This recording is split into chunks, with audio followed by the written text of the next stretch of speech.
Hey everybody, Chris Engelbert with Engelbert Financial Advisors in Allentown, Pennsylvania. And guess what?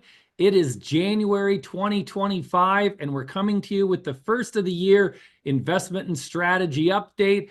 Obviously, Happy New Year. Everybody's all excited when the clocks change over to get out of 2024 into 2025. But again, we're going to point out some things that we think are going on out there that investors are going to have to pay attention to for 2025. First off, the stock market. We have had back-to-back 20% plus years of gains in the S&P 500. And everybody was very excited about the month of December and the potential to see a Santa Claus rally, which means obviously the markets rally through the middle of December into the middle of January. But instead, the S&P 500 really finished the month with a whimper, not a bang. And the S&P 500 for the month was down 2.65%. One of the main reasons was, again, the bond market being a culprit, which we'll get into in a minute. But again, ever since the elections, there's been a lot of euphoria out there. And what we're trying to do is we're trying to get investors to really understand what's going on out there in the markets as far as valuations go. And we think this slide really tells the story because one of the strategies that obviously has worked out very well the last couple of years has been to pour money into the Magnificent Seven: Apple, Amazon, Microsoft, Meta, Nvidia, Google, and Tesla.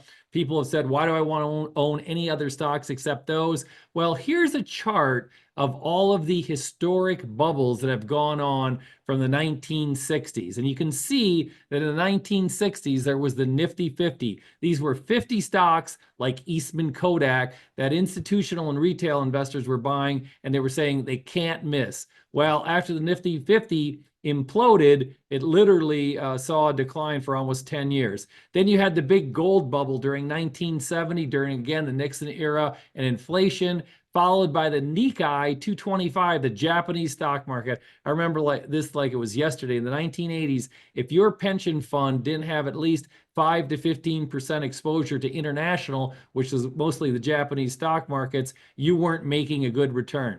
Then we get in the 1990s, the tech bubble 1.0. If you remember, from 1997 to 1999, the NASDAQ exploded higher at the birth of the internet. Then after that crashed and burned, we then had oil prices taking off in the 2000s because we didn't have enough drilling. Fracking hadn't come onto the scene yet. And we saw oil prices explode literally up to about $150 a barrel. Now we have the Magnificent Seven. And again, I'm not saying that there's going to be a stock market crash in the Magnificent Seven, but the old adage, trees don't grow to the sky, becomes very particular here, because one of the things that happens is that once you become a trillion-dollar company like Nvidia, it's very hard to become a 2 trillion, 3 trillion, or 4 trillion dollar company. So we think that investors have to look elsewhere in 2025 as far as rates of return and what they're going to end up doing. Now, the other thing that happened is that the US economy refuses to roll over, and inflation seems to be coming back here and there. I mean, not the roaring inflation of 7, 8, 9% like we had about 2.5 years ago, but the inflation measures are not turning down as fast as the Fed would like. And so what ends up happening is that we see interest rates go up. When interest rates go up, bonds go down in value, and you can see that the AGG, which is the Bloomberg US Aggregate Bond Index,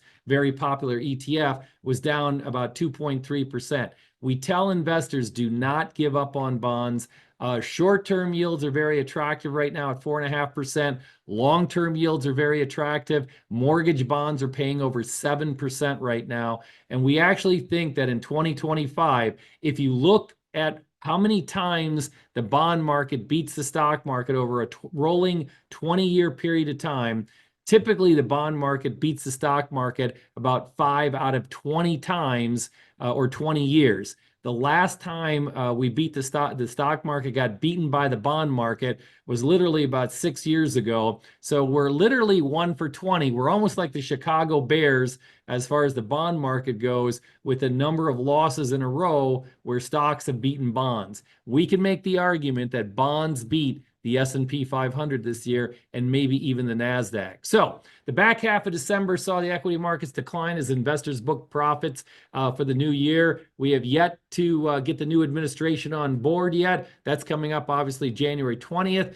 We did see the 10-year Treasury and yields advance higher. That's continued on into the new year, with the 10-year reaching 4.7%. We believe that there's a lot of value in bonds right now. And then large cap growth and tech stocks are still showing extremely high valuations. We think at some point investors rotate to bonds, and especially value and dividend stocks. We've been beating that value and dividend stock drum for about the last year. And we think when the change happens, if you're not there, you may not be able to get in time, because investors are going to look around and go, wait a minute, these value stocks, i.e. energy, the banks, and healthcare are really going to be the place to be, because they are so under-owned and undervalued at this time. And don't forget small mid-cap stocks as well. So that's the January update. As always, if you want to follow along, download my app by texting Chris E, that's C-H-R-I-S-E, to 36260. Download my app. This video is on my app. The slide deck that you just seen is on my app. And then we do, obviously, videos with the NASDAQ trade talks from time to time. We're going to be recording a new one in another week or so, and that'll be on my app as well. Again, reach out to us if you want your portfolio reviewed. If you have any questions about what's going on, we're always here to help. And we look forward to having everyone have a happy and healthy 2025.